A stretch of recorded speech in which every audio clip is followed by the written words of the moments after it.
Hello everyone, my name is Lamin Jai. So today we will bring you the interview we had with a top security analyst who is calling on President Adama Barrow to expedite the security sector reform in order for citizens to regain control of national security. We were supposed to bring you that interview yesterday, but due to time we could not bring you that interview. It's a lengthy interview, a 1-hour interview. We will bring you that interview today.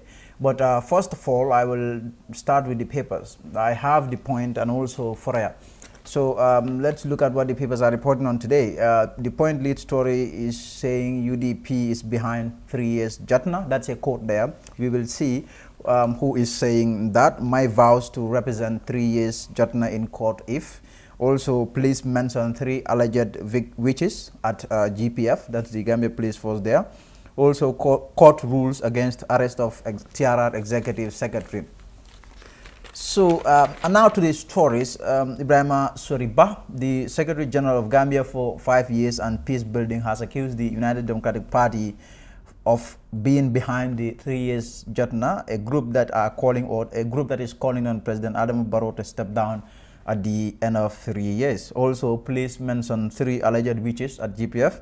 Chief Superintendent Abdul Koli of the Gambia Police Force has on Monday disclosed to the Truth-Seeking Commission that 3 GPF officers were allegedly identified as witches, caused anger and isolation among them in 2009. Also, my vows to represent 3 years Jatna in court if. My Ahmad Fati, former special advisor to President Adam Barrow, said if 3 years Jatna is denied to protest, he will represent them in court. It is their constitutional right to demonstrate and nobody can deny them that, but my party would not come in support of them, Mr. Fati declared. He was speaking there after he returned from Europe. Also, court rules against arrest of TRRC Executive Secretary Justice Ibrahima Jaite of the High Court in Banjul on November 11, 2019 ruled against the application made by the Defense Counsel Abdullah Sisaho, who is representing Yankuba Toure in a murder case, for the court to issue a bench warrant for the arrest of Dr. Babagale Jallo, the TRRC Executive Secretary, for failing to appear in court. So that will be all for the point. Foria is also reporting on the TRRC Executive Secretary's issue there. Court refuses application for TRRC's Executive Secretary to testify. Also, ACHPR condemns state parties for using laws for silencing dissent, harassment. Also, policeman, that's the TRRC there. Policeman explains involvement of ex-IGP in Jammeh's witch hunting exercise. Development must come through knowledge. That's according to Halifa Saleh there. Also, angry youth intercept lorry loaded with juvenile fish. So let's see some of these stories on Foria. Honorable Halifa Saleh, the Secretary General of People's Democratic Organization for Independence and Socialism, that's PDIS or DAI, said there cannot be meaningful development without knowledge. Development must come through knowledge, not through trial, error, or experimentation, Saleh said. Saleh, also the National Assembly member for Serekunda, stated this at the launch of their party's magazine Gonga on Sunday, 10th November 2019. Also, angry youth intercept lorry loaded with juvenile fish. A lorry full with or filled with juvenile fish alleged to have come from Tangi Fishing Center was on 9th November 2019 intercepted at the Golden Lead Fish Mill plant's gate from entering by some angry youth from Gunjur. So I think, yes, that will be all for the papers today. So now a defense analyst is calling on President Adama Barrow to expedite the security sector reform and then give back the control of national security to citizens so as to boost the morale of our men and women in uniform. Mr. Saryang Marong, who served in the U.S. Navy for nearly 20 years, believes that the Gambia's reliance on foreign troops for its national security is both a cause of concern and also it could also be a recipe for chaos. We will bring you that full interview right now.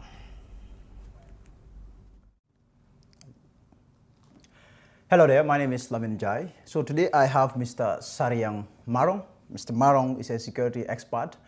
He's someone who's worked with the U.S. Navy for 19 years. He currently works with the U.S. Department of Energy. So today we will be talking about security. This is one of the most important matters in our society. Mr. Maro, thank you very much for coming to our studios today. All right, thanks, Lamin. As Lamin introduced, Lamin and the team Part1 Network, thank you for inviting me today. As he said, I live in the United States for over 24 years. I served in the military, U.S. Navy, almost 19 years and 8 months. And I also work for U.S. Department of Energy. Glad to be here. Democracy, this is actually my third trip since change of government. And glad to be here to discuss and look forward to a fruitful engagement. Thank you very much. So you worked as a security man for 19 years, an expert in this field. Tell us, what is the role of security in a democracy? I mean, as you know, security in a democracy is very, very important. We have the human security, which is the basic needs for the population. Food, shelter, good medical care. But we also have the territorial and national security, which is where, the army and the other service members, they are sworn to protect. And that means, making sure, there's law and order in the country. But it's critical. These are two important aspects, and sometimes they clash, but they are intertwined. You can't separate them. They are very, very important. The role of the security expert in a democracy and the population needs to work together. As you know, if there's security, development tend to be in tune because there's accountability, there's oversight, and it kind of minimizes corruption. So it works both ways. So it's very, very important these two aspects work hand in hand. And Gambia is nothing different. Okay, I know there's a lot to be discussed in terms of the national and territorial security. But as you say, human security is very, very important. If you take care of your population, your local population, living condition is affordable. They have the basic necessities. That is very important, very, very critical, because what it does is it tames down those non-violent aspects, because if the population doesn't have the basic needs, that itself is a security threat. So I think the people, the leadership currently need to pay attention to this. You can have the biggest army or the biggest national security team, but if the local population are not getting the basic needs, that is a threat itself. Because at the end of the day, those who wear the uniform, who swear to protect them, at the end of the day, they go back home. They are fathers, they are brothers, they are cousins. They don't call them soldiers. They call them Lamin, Buba, and Ibrahima, and they merge into that same community. And if they lack that basic needs, this whole thing comes back again, and the question festers, and people will start rising up, and that is very, very important. So what you are saying is that people naturally are inclined to act violently when some certain needs of theirs are not met. Correct. Correct. And you said that very right. For instance, Gambia, and I've been here for 2 weeks, okay? Electricity, for instance, water. I travel up country. I've seen, I went as far as Soma, and there's a lot of checkpoints, in between, maybe every 500 meters or 1,000 meters. I've seen police stations. Right in front of the police station, there's another checkpoint. What came to my mind is those police officers or those security personnel are serving the community. They are serving their population. Those unnecessary checkpoints, I think, it puts some kind of burden onto the community, the people that you swear to protect, the people that you wanted to work for. It puts a burden onto it. If you take, for instance, Senegambia, the road, I mean, after 4 p.m., it's a cluster. I mean, there's several checkpoints, and that itself, for instance, because when I was driving one time, I was like, hadn't been there's a pregnant woman inside this car or something, and there's a line, a long line, and about 100,000 meters each, there's a police officer standing right in there. Then when you weave up my area, I saw a taxi driver had a breakdown, and he left a car on the street. He didn't push the car outside and left the car right in the middle. And it's been 24 hours today, and I think maybe 48 hours, I don't know. But the car is parked right inside. So that itself at night, it doesn't have the reflectors. It was parked right in the middle. And if someone comes out there and can hit that, and human life can be lost. Can be lost. So now when I make those comparisons, someone standing in front of the main road, police officers 1,000 meters apart, but when you go out into the neighborhood, there's a taxi driver parked right in the middle of the street. Now, it is multidimensional. They can't just focus on the highway, but they have to go inside the communities to make sure that these are very important, because it's safety, right? 4 people are in the car, they knock, and we hear this several times whereby there's several car accidents, a lot of lives been lost. How do we mitigate that? How do we work on that? So that is very, very important, very, very critical, because it's a multi-dimensional. Yeah. So now let's talk about security, because you cannot talk about security without talking about the institutions that define it. In any democracy, for example, you have the army, you have the police, you have the intelligence agency, you have all these agencies that combine to form a security infrastructure. Right. So in the Gambia, let us talk about the Gambia then. You are an expert. You've lived almost half of your life in the United States, but I'm sure you must have been closely watching what obtained in the Gambia. When you talk about security in the Gambia, what comes to mind is the institutions, how they fared, the army, the police, the intelligence agency, and the other security outfits. Let's talk about, for example, in your opinion, what we have seen obtained in the past 22 years or so is the issue of the security institutions being bastardized. In your opinion, what do you think led to this? Well, I think one of the key things is training, and also to have a standardized format of recruitment. Right. So we've seen that the past 22 years, it's not more of a qualification and a robust vetting process. It was more of a loyalty, for instance. And those folks are recruited, brought in, and what they do is they aspire to pledge their allegiance to one person instead of to the country. And they were ordained like that, they were trained, and that's what they know. And in security, it's not. As a security personnel, you have to be apolitical. Government comes and go, but you stay put. So there is a demarcation line whereby you allege or you pledge allegiance to the Constitution and the country and the people you aspire to serve.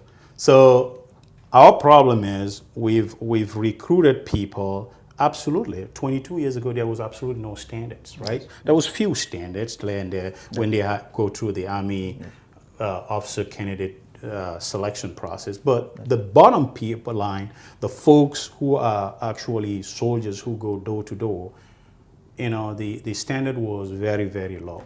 The bar was not very high, and they were recruited. What they know was to be loyal to the head of state instead of to the country, which in itself is a big problem. And I think that has hunted us down up to this path. But now, Gambia can't look backwards. We have to be forward-looking. Now, we've learned that. We know the army is infiltrated. Some people are upset because one person is gone and they're still in the army. But how do we get that? Now, I know folks that have been in the Army before I traveled to the United States. I've been there 20-something years now. I came back. Now, what is the progression? How do we correct this? Okay, and I think what I felt would be very important is, what is the retention policy? Who are coming in, who are retiring? And I think that has not been in place. And this will require leadership from the House. I think the House, the National Assembly members need to draw out a roadmap whereby they hold the higher echelon of the Army accountable and the security personnel. 40 years if you serve, I think that's enough for you to give pathway to young folks to come in. You know, given that we have a university now, we have a lot of graduates from the university who are unemployed. And I think, you know, one of the best decisions that I do when I went to the United States was serve in the Army, Navy. I haven't regretted a bit about it. I was married and I had 3 kids, but I served honorably. It's the best thing that I did.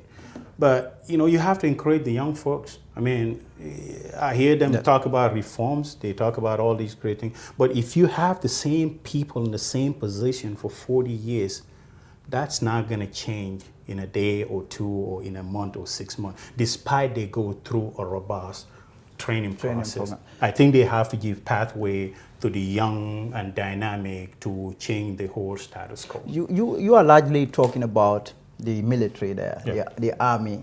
But there is this argument out there, the Gambia, being one of the smallest country on mainland Africa, does not even necessarily need an army. From a security expert point of view, do you think this argument is, well-founded? No, I think I'll disagree with that a little bit, and here is my reason.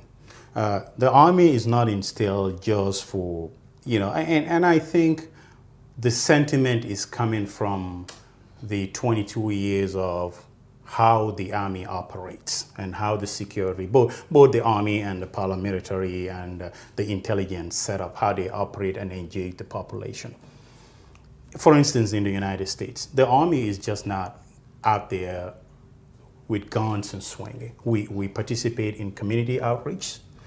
I've had deployments whereby I participated in going out to an orphanage whereby we construct a building. Okay, we do painting.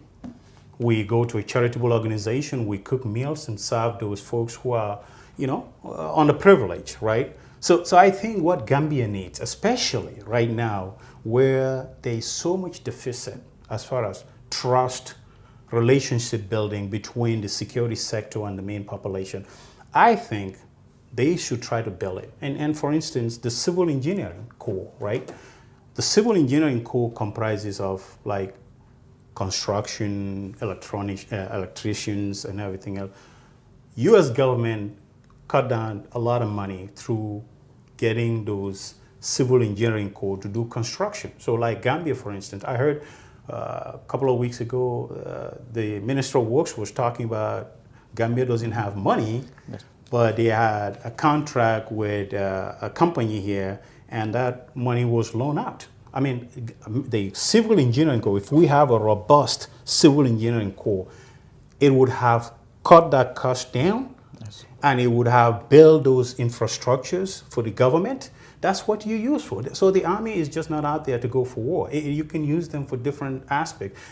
Disaster relief plan. We see in the National Army, in the United States, when there is like flooding or disaster, they are the ones that are out there to respond. So we can use the army in all these different aspects. But leaving them and putting them in the barracks is not doing any good for us. And we need to start thinking forward ahead, not the old way how we do business. And I think this is where I disagree a lot. And it's a form of employment. You can earn skills out there. I learned how to do carpentry. I know how to do masonry in the Navy, right? So those skills, I can take it back and help my community. And I think that's what Gambia needs. We need to start thinking, we need to start building these folks. After they serve 30 years or 25 years, they exit out and they go back into their communities, be businessmen, have their own companies, and employ young folks. I think that's what needs to happen. But we just cannot say we don't need the army. We need the army, especially, the territorial and national, security part of it. We need them. So we just can't say we don't need the army. Great. So, but what we have also seen is that this army that you're talking about, the Gambian army, was grossly abused they can be used for all these very important ventures. But what we've seen is that the army was politicized. It was abused by one man spanning over 2 decades. They were loyal to just this man for many, many years. And some would say because Jammeh himself was a military man, so it was only natural that the army was loyal to him. Is this the case? Because Jammeh is an army man, so the army they all think alike. All military people think alike, so they naturally lived to whatever he wants them to live by. I don't think so. I mean, there are Gambians who are very honorable, who serve on the Jammeh on terrible conditions, but they haven't kill or beat someone. They were part of the status quo, and Jammeh was very, very brutal. We all know that. But I think the greater part of it was, when I first came in, what they instilled in me was core values. The Navy says honor, courage, and commitment. Honor means, I will respect the people that I serve with. Courage means I will stand up and speak up when I see things are not in the best interest of my man or in my country, right? Commitment meaning I'm committed to execute the mission, to support what I am sent out of. So these are things that even today, it instills in my heart, whether I'm alone or I'm within a group, it's embedded into my heart. I always think about it. And this is what we need. Folks need to standing up. I mean, we see in the testimonies at TRRC before, we are all on the impression that there were foreigners who actually came in and killed Gambians. But now, through the revelation at TRRC, we all knew that these were Gambians. But why didn't they stand up? And why would they go in there and kill their fellow Gambians? So this is what we cannot continue to do. This is why we need to start assessing the army. We need to start recruiting young folks who we will train professionally. But some people are saying the army is too large. So how do you go about that? Yeah. Training young folks when you have an army that a lot of people say it's too large. Okay. In fact, it needs resizing and downsizing, if you like. Okay. And I think at the beginning of the segment, that's what I started with. I said the retention policy. I think, yes, it's large. Even the number of generals that we have in the army now. You have to look at the criteria, okay? And I will speak in terms of, the U.S. You have to go through certain training, certain level of education and everything before you get promoted. Now, we have this many generals. Do we really need those? What are their pay scales, right? What do they bring to the table? Now, yes, I think that is a fair assessment because the number has increased drastically. How do we minimize? How do we make it very efficient? Folks that have been there for a long time, I think, they should be, let go, retire, get into the civilian sector, and recruit big size. And you have quotas. Quotas mean how much generals do we need to have, how many captains, mayors, and LTs, how much do we need? Those are based on the budget. You look at the budget critically, and you also look at the manning. Then you downsize. You downsize more efficiently, training. How much, if we need to spend this much money, to train 5 LTs versus maintaining 15 LTs, that's efficiency. Because what you do is you cut the cost down, you train them professionally, and when they come in, they are fully rounded to execute whatever job they need to do. And I think that's what Gambia needs to be thinking. We don't need brigadiers, we don't need generals who are out there going out and start talking like the old way we do business. This is democracy. We have to, and there's a big deficit between the population and the security sector. There's so much mistrust, and how we bridge those gaps, that's very, very important moving forward. And if you talk about the ranks, how does it play out in the army? You've worked in the army. In the Gambia, if you come here, I mean, we know we have a lot of officers, from the junior to the senior officers. Correct. We have at least one lieutenant general, we have a few major generals, we have a few brigadiers general. How does it play out, this issue of rank? And people even laugh at our generals, for example. When you talk to them, they said so-called generals. So how does these ranks really actually come by? Okay, so I will speak again in terms of the U.S., all right? Currently, I'm an enlisted personnel, but before 2009, I put an officer package. I was approved for officer package, but I declined it because that time my second daughter was born, and I didn't want to leave my family and go back to the ship and all that good stuff, so I forgo it. But when I submitted my package, your package go through a selection process. They look at your education. They look at your evaluation. Every year, there's an evaluation, and it's scored. Then you are compared against your peers. And there's a scoring system, and there's a board that is sworn in to keep secret and be very, very fair. Then there's a voting process, and they will pick your name and say, okay, based on the qualification list, based on every criteria, this guy or this candidate is qualified, okay? Well, now, coming to this side, how the promotions are done, I don't think there is a committee that sits and select these folks and promote them. Those promotions were coming from the president, according to they say, directly. He can sit down here, he can promote you from a lance corporal to a captain. Does that make sense? Well, it doesn't make sense because you have to actually go through a training pattern. And I think this is why we have problems here. You will see folks who are saying, it was from the top. I mean, I think one thing that drives me crazy when I hear a very senior official saying the order came from the top. What order is that? I mean, if you're sworn, if you're commissioned, I mean, a general or a brigadier general, I mean, you are in a leadership position. You should be advising and pushing things back. But saying that we need to execute the orders because that's what we were told is very, very troublesome. So when it comes to orders then, because there are what I call legal and illegal orders. Correct.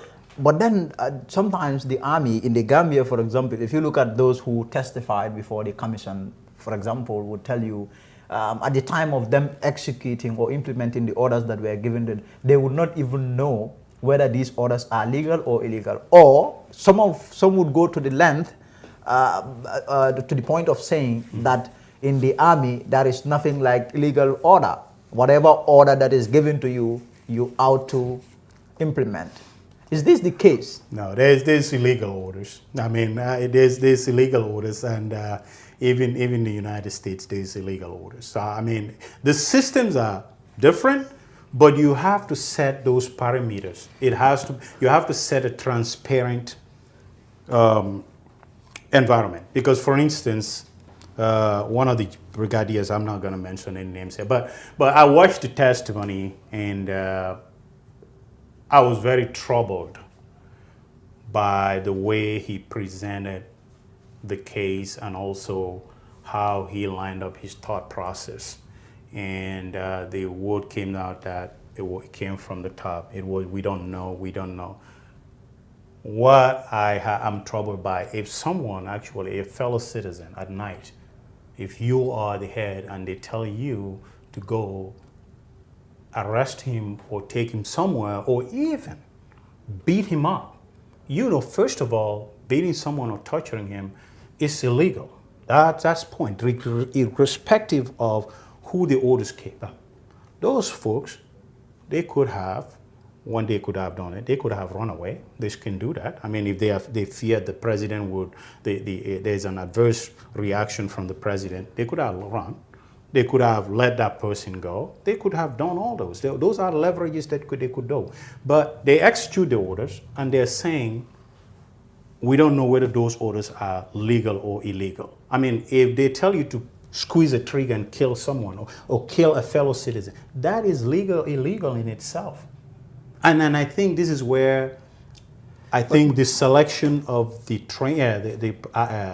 officers and the training platform that they go through, I don't think is robust enough for them to make that critical decision and critical thinking. So it is the case then that there is need for reform in that area, because clearly it has to do with mindset. Excellent. Because they are thinking a certain way that this is an order and I have to execute. Yes. So there would be need for reform in that area there, right? Absolutely. And I think now is the best time to do it. And I hear this whole thing, we're doing training, we're training professionally and all that. Well, we've talked about, you just mentioned something here, you said the mindset. If someone is being ordained, has been in the army for 20 years or 18 years, is used to doing the old way of business, changing that person and sending him for 3 months classes, it's not going to have much impact on that person, his mindset. I think if he is in fairly, if he's an enlisted person and he served 20 years, that's good enough for that person to move on and find a better way to move on with his life and recruit, another candidate to bring it in and start them fresh. Because think about it, the university, as I said, we have young folks who have graduated, they don't have any job. Why couldn't we recruit them, bring them in, and train them properly with the proper democratic, new democracy, how it intertwined with security? I think that would be very important. That will reflect on their way of thinking and how they engage the population at large to make this environment and our population or our country very meaningful and a very positive environment to live with. And I think that's very, very important. And also, one thing that would sometimes give some of our men in uniform a nightmare is this issue of loyalty to the state. Mm-hmm. Loyalty to the state, sometimes some may confuse this with loyalty to the commander-in-chief, Correct. as in the commander-in-chief. Correct. So what do you make of that? Because they would tell you, he is our commander-in-chief, and we should be loyal to him 100%. So how do you reconcile that with this issue of loyalty to the state? Okay. In fact, are they different? Is loyalty to the state different from loyalty to the commander-in-chief? Well, I think I'll switch it a little bit. And I think what they mean by loyalty, I don't understand that. But what I know is I respect my commander-in-chief, right? The current president, where I came from, despite I disagree with his political philosophy and how he goes, but he's my commander-in-chief. When he said through Congress and say, I wanted to send U.S. troops out there somewhere, and I'm called upon, and they said, you need to go, I will follow those orders. You gotta go. I gotta go. But I'm not loyal to him. I am not. I'm not loyal to him because I swear that anything that that's what I did. When I take the oath, I said I will obey the orders of those appointed over me. But that is too different than loyalty. Loyalty means I'm loyal to my organization, which is United States Navy. I'm loyal to my fellow countrymen, and I'm also loyal to the people that I serve with at that given time. That is different. But I as I said, if there's a order that he declare, or there's a war that he declare, and it is passed through Congress, and Congress considered this under Title 10, which he has the power through the Constitution. If he mobilized me and I was part of that mobilization, I cannot say I'm not gonna go. I will be part of that mobilization, but I'm not loyal to him because his philosophy, he's not gonna tell me to go the names that he called immigrants and all that stuff. I don't believe in those things. So what if the president, the commander-in-chief, ask, orders men in uniform to embark upon a certain operation in the name of the state, when in fact that operation is not legal, it's illegal. So that would be nightmarish, right? Yes. How do you deal with that? Well, you know, maybe on this side, but over there, anything that goes, it has to go through Congress, and it is titled under different categories. And for instance, the municipalities and the local communities, the governors have, you know, power over there, like the National Guard. You know, the Congress, think about it, the President of the United States cannot just mobilize National Guards, for instance, if they live in KMC jurisdiction, because the KMC mayor is in charge of those guys. So there is some type of courtesy call and say, hey, I need your guys, and they negotiate some type of funding aspect out of it. And then he will let them go, okay? So, but the legal orders, first of all, it's very clear in the Constitution of the United States. The orders have to be legal. The orders have to be passed through Congress, okay? And there should be a presidential declaration. Then the orders are about each unit based on their capabilities and their war-fighting, you know, capabilities. Then they will assign you to that unit. If you happen to be part of that unit, it's a presidential declaration, then you go with it. But I think, as I said, it comes back to what folks misconstrue as loyalty. Presidents come and go. Governments come and go. When I first joined, I joined when Bill Clinton was the president. And George Bush came in, Obama came in. Now it's Donald Trump. So what I'm trying to say is, I think if any security personnel is looking at this session today, what I'm trying to say is try to distinguish between loyalty to the president and loyalty to your country and to your fellow countrymen. I think loyalty to your fellow countrymen and to the Constitution trump loyalty to the president. What do you make of the role of the police? Well, the role of the police is still, I had a little bit of experience, you know, going, as I said, I traveled all the way to Farafenni, you know, past Farafenni, I think, all the way to Kaur. I met them, you know, and as I said, someone would like, you know, ask you questions and say, you know, I need attire and all that. That's not the way to go about these things. I mean, we have to be serious. And I think the 1,000 meters every checkpoint, it's not part of security. I think it's more of them standing up there and getting whatever they want to get. And that encourages corruption. And I think we just need to be, you know, careful. If you wear the uniform, you are the ambassador. You wear that uniform for a very good reason. You have to set the standards. You have to set the bars. But you cannot just be out there and be a petty beggar on the street wearing that uniform. You should wear that uniform with pride, and you can't be doing that.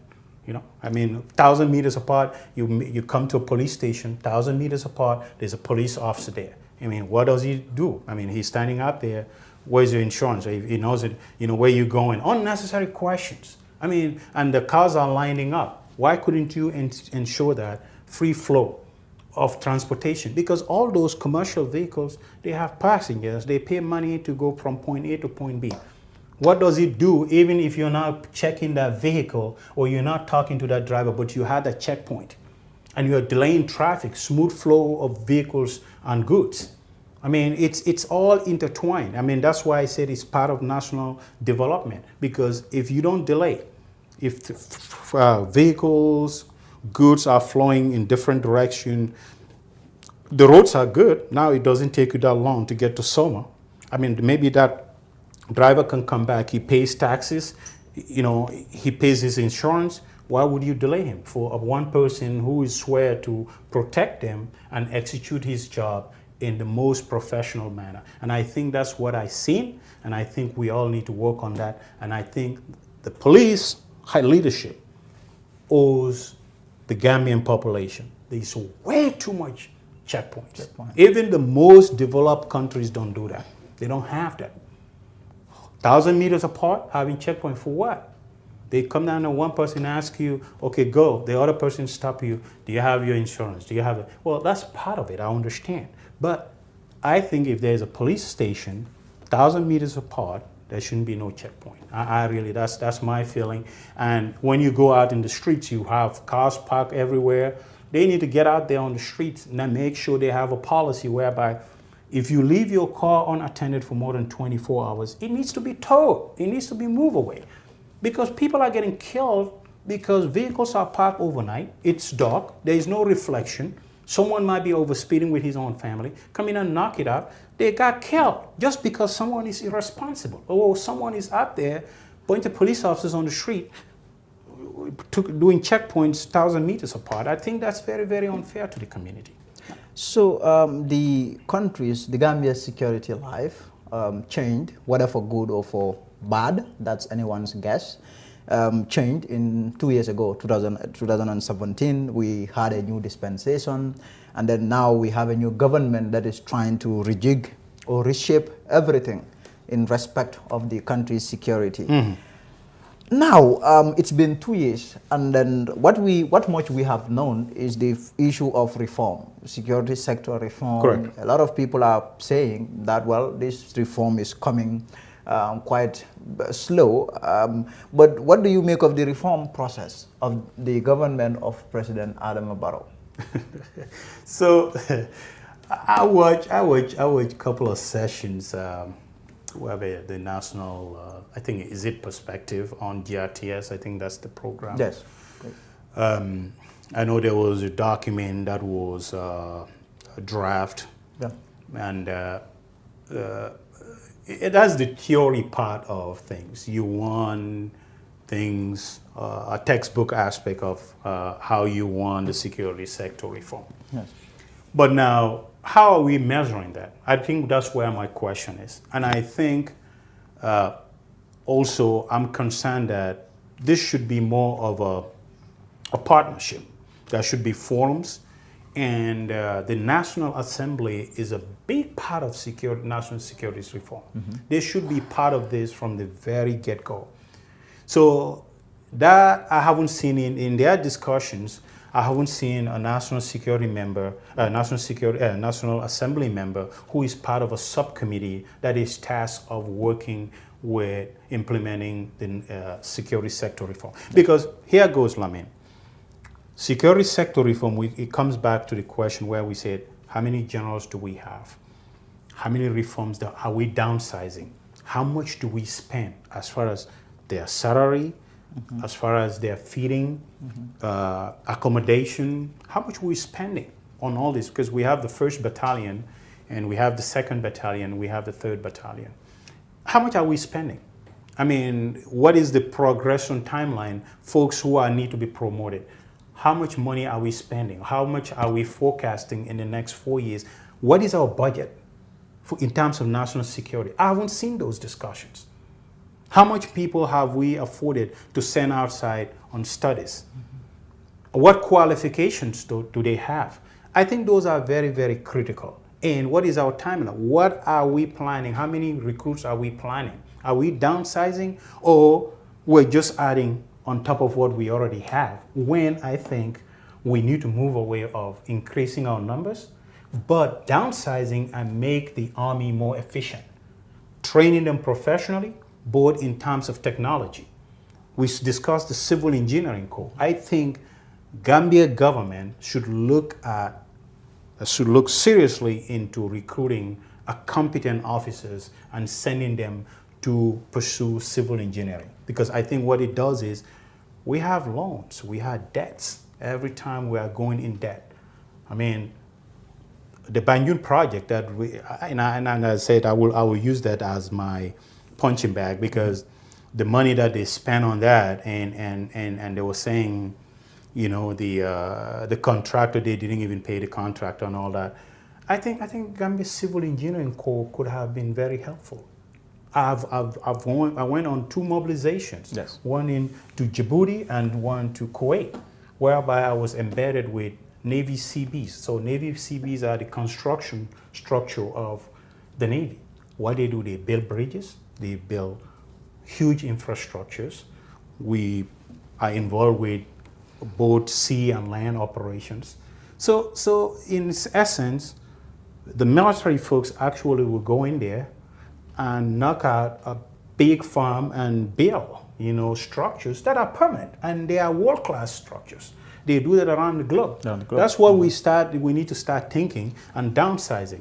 but not increasing the number of personnel in the military without not accounting for what their budget is, how many people we are promoting, how much personnel are in promotion timeline, yes, and what is that. So I think that is very, very, very important. And I haven't seen those points well articulated when I watch those perspectives, and I would like to see those. That's very, very important. And what has also happened is that in June of this year, when the national security policy is being launched, President Barrow, in fact, presided over the launch of this policy document.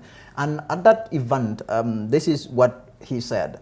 He said, my government is mindful of the current reality regarding the safety and security in our society and its responsibility to secure our dear country. Fulfilling this responsibility implies establishing the basis to pursue the vision enshrined in the National Development Plan 2018-2020 and our national objectives. The basis of growth, development, and progress are peace, security, and stability. And as a result, we cannot ignore this responsibility.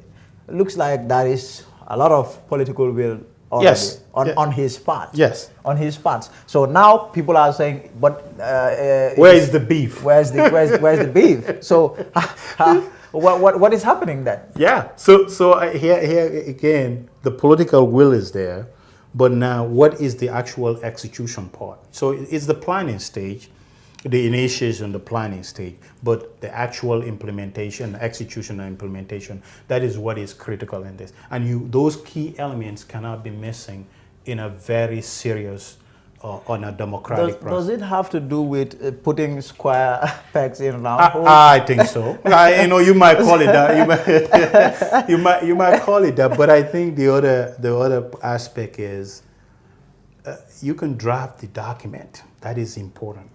But these elements and what is the data point are they driving this from? Because what you wanted to do is you wanted to plug in. I'm very interested right now. And if the higher echelon is thinking, I'm interested to know how many enlisted personnel do we have in the Army? Mm-hmm. How many officers do we have? Female to male ratio. What is the progression timeline as far as getting them promoted? But also, what is their promotion flow map? So if you are LT, before they get you promoted to captain, what qualification do you need to possess before you get promoted to that? And how long is it? Yes, that is very, very important. Because what that does, as far as coming from the other side, is there is a robust training timeline that you have to complete. But also there is an assessment too as well. If you're not ready or you don't have that timeline, you didn't complete what you need to complete within that timeline, the time starts again. But it does is, as a human being, as a professional person, it prepares you well for the next step ahead. Because all these is responsibility, okay? I've talked to several, officers here now who hasn't even lead a battle, a platoon, for instance, which is pretty troubling to me, because if you're going to be in charge, you have to have both managerial and leadership capabilities. You have to be well-rounded, both politically. And I think one of the aspects that we're missing is being politically savvy, where I need to end in terms of where I don't need to put my mouth at. I am a professional Army. If there's a political situation, I need to back out of that. That's not my role. That is politicians to settle down through dialogue and bring in civil societies and media and all these watchdogs to discuss it and forge a resolution. We don't need. I would like to see a Gambia Army who is apolitical, who are politically neutral. They don't need to be part of this commotion like before that we had for 22 years. A professional army who are dedicated to their work, who are dedicated to serve the country, not saying I'm loyal to the president or you are out there discuss. They have what they call Hatch Act. I am prevented when I'm wearing my uniform to show up at a campaign rally. I'm prevented to post anything that is political during political season in my workspace. And during work hours, yes, I am prevented to discuss, have any type of political discussion in my office. And if I do, if I get caught, I get in trouble. And is that serious? And I think the thinking needs to start, we need to start moving away from the way we do business for the past 22 years and be more serious. I think it's very, very critical, and the Army needs to be, and a couple of days ago, you know, this is the CDS. Someone sent me stuff saying, you know, he crossed the ferry and, you know, a lot of people were out there waiting. That is a bad situation to be in as well. Mm-hmm. Because as the head or the chief of the security, the Army, for instance, you need to be a goodwill ambassador, first of all. But you need to set the standard very high. And you need to bring yourself to the level of the population. You cannot be out there breaking rules. Remember, his license plate has GPF1, mm-hmm, and it has the flag on it. Everyone knew that. So when you go out there, the conversation, it will be, oh, he didn't even stand behind the line, right? He's not following the rules. He's not queuing. If you feel that you need to be out there, why couldn't you wake up early or make special arrangements before the first ferry or have a parallel ferry come on board, cross before the population or interfering with their flow? And I think it's a big bad PR, but these are little things that people don't take it seriously, and it's serious because what it does is we've already had mistrust and a fragile relationship between the security sector and the population. When we've seen these things happening, what it does is it creates that bad sentiment between, you know, especially if you're the number one and people say, oh, he doesn't follow rules. He blocked traffic. People were out there and it's a bad thing. And they need to work on these things because these are very, very important. Very, very important. You gotta bring yourself to the level of the population and work with the population. And this is something that is very, very lacking. And I've seen that happening everywhere, and it's a cause of concern. And this is all part of what? Security sector reform. These are all part of it. Because what you wanted to do is you wanted to be a law-abiding citizen first. If you don't wear that uniform, you're the good ambassador. People need to know that people need to respect you and say, okay, and I know, you know, I don't know him that much, and I'm not trying to pass judgment, but it's a mistake that he probably need to learn and don't do it anymore. I mean, it's been said, convoys and all that stuff, but you just got to be careful about all that and set the bar very high and set the tone. Very high. Yeah, very high. I think I'll ask you one or two more questions. One has to do with the military's relationship with the president, mm-hmm, President Adama Barrow. Mm-hmm. Some people out there still have this belief that the army is not necessarily loyal to him. Here is someone whose relationship with the army is not entirely good. He has never, in fact, visited an army barracks, for example. In fact, is this even important for the president to, you know, go to a military barrack as a way of, you know, leveraging on his relationship or enhancing his relationship with men who are directly under his command? Oh, thanks for asking that question. But I'll tell you, man, one of the greatest things that, as a service member, that I appreciate, as I told you, I've did like 3 deployments. Sometime when I was in Kuwait, I was there for the New Year's, Thanksgiving. And the president flew, surprisingly, and came in and served dinner, you know, Thanksgiving dinner to the troops. It's a relationship building. It's assurance that I care about you. And we were all excited, despite that time George Bush was the president. I'm not a Republican, but you know, it shows empathy. And I shake hands, and he says, "Thank you for your service." It means a lot. And I think this question in particular, I watched one of the interviews where the president says, I have someone who briefs me every time and I have a personnel that works for me. You are the commander in chief. You got someone working for you, but that's your role. You got to get out there, get in front of the troops and talk to them. And talk to them. Yes. You know, it's nothing different. The United States we have the chief of staff, joint chief of staff, we have the defense secretary. Each department or each branch of service have their own secretary of states. But regardless, the president got to do what the president flew in several times. One time I was at Basra. They came down there. You know, the President Obama came down on surprise visit and shake hands and say, you know, I appreciate everything that you do. But it also gives you the glimpse of what they are, right? So for instance, you hear from them directly their concerns. I think that's very, very important. So, and one of the things that I like was we break it down. So the higher ups who are like more senior will have an open forum with the president, whereby the juniors are not going to be part of it.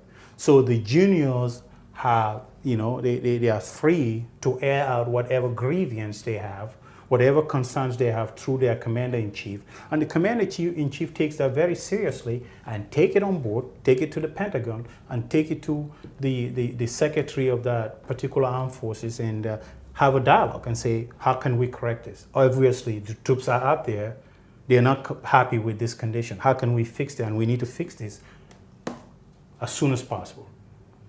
But would you think if that person, they feel like the CDS or the defense secretary or their platoon commander is not doing a very good job, I think they would be very reluctant, irrespective of where you serve. You will be very reluctant to air out directly that to your senior that this is not working. But to your commander-in-chief, he heard it, he takes a note, and he takes it on board and correct it. And I think that is what the dialogue needs to be. And I think that thinking needs to go away. Yes, the president, I support 100%. I think the president needs to get out there and talk to the troops. I think that's very, very important. Yes, and their pay raises, their conditions, to listen to them, have a dialogue with them. And I think it shows compassion, it shows that he cares, and it shows that he's there for every Gambian. Good. So now, one thing that I also want us to talk about is the issue of economic. These economic forces have been here since 2017. At the back of the political impasse, they swept in to find a way of stabilizing things, making sure Jammeh leaves and enthroning Barrow. But do you think we still need economic in the Gambia as a security man? Yeah, that's going to be a very tough question for me, and because I don't know the current assessment. But let's also reason very well why do we have economic here in the first place. Because the West African states felt that it was necessary to bring an intervention forces to supplement or to complement of what the Gambia army was. I mean, the Gambia army was infiltrated. It was not apolitical. It was more of a political movement. And through the transition period, they felt that they need to have an external force that's going to be here to protect the president and the executive and to stabilize and make sure that there's a smooth transition whereby the Gambia armed forces at some point will be able to take care of their own internal security. Granted, I get that part. But now, how that transition is going, again, I haven't seen any document. And during their perspectives on security sector reform, I haven't seen a robust discussion of where we are right now, how much are trained, and how we are doing transitioning. And one key thing I wanted to add to, the economic forces. I mean, we all know that I've deployed, as I said, 3 times. I know how